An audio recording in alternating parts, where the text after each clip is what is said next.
Vous allez donc faire une lecture à 3 voix. Oui. Exercice très généreux. Qu'est-ce que vous avez choisi de lire? Alors, on va vous lire, Lino, Ève et moi, Bande de poètes, de Alexandre Chardin. La rentrée. Les voilà tous groupés au centre de la cour. Le principal, souriant, fait un petit discours. Il parle réussite, ambition, discipline. Un collège riche, de 23 origines. Mais Julien est ailleurs.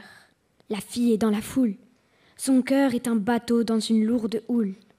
5 minutes plus tard, c'est une vraie tempête. Doit-il crier de joie ou changer de planète? Nour, la jeune reine sera dans sa classe. Il suit dans le couloir, les pieds pris dans la glace. Il entre dans la salle et s'assied tout au fond. Qu'un magicien le change en puce, en moucheron.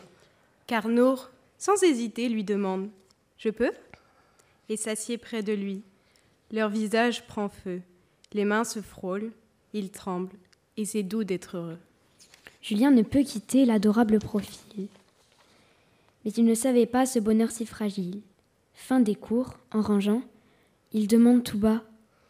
L'autre jour, dans la rue, c'était qui le grand gars?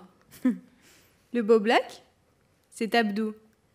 On ne fait pas plus honnête. Et l'autre? Le crétin qui porte une casquette? La fille se raidit. Ses yeux sont 2 lacs noirs.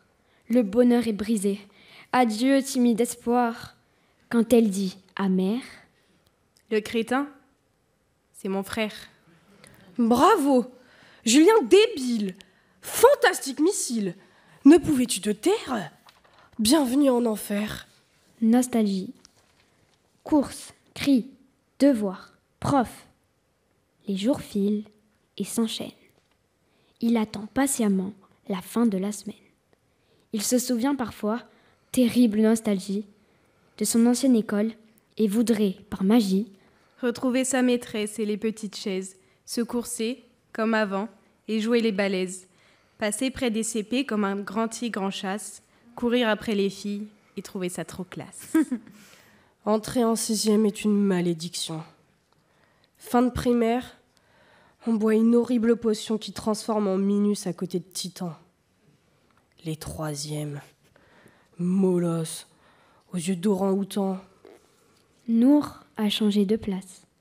Elle a plusieurs copines. Ses yeux foudroient Julien, qui fait bien triste mine. Il observe, discret. Il entend, ébahi, les prénoms fabuleux venus de tout pays.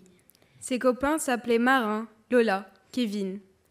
Désormais, il côtoie Kekeli, Zinedine, Aaron, Fatima, Song, Mehmet et Salomon. Quand les profs font l'appel, c'est presque une chanson. Tom lui avait décrit le pire endroit sur Terre. Mais sa classe travaille, et les profs sont sévères. Il découvre, surpris, que de nombreux élèves ont à peine un cahier. Mais d'incroyables rêves. Footballeur, humoriste, chanteuse ou blogueur, faire voler ma trotte avec des réacteurs. Un garçon, c'était sûr, il en faut toujours un, a murmuré très fort pour faire le malin. Le pauvre nom, Julien Lambert. Tu dois aimer le camembert. La réplique a fusé. Julien a déclaré: Tu te moques de mon nom? Parlons de tes cheveux. C'est de la laine de crétin. Et dessous, ça sonne creux? Oh, geste grossier, regard reptile, mais l'idiot l'a laissé tranquille. Chaque récréation, sous la casquette mauve, Amir rôde en requin, les yeux d'un mauvais fauve.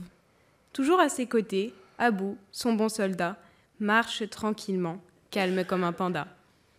Quand il frôle Julien, Amir déclare: Eh mec, tu te souviens de ce nain? On se le fait le blanc-bec? Son pote l'éloigne. Laisse-le un peu grandir. Si tu veux le gifler, tu devras t'accroupir. T'as vu cette coupe de cheveux? C'est le fils d'un caniche?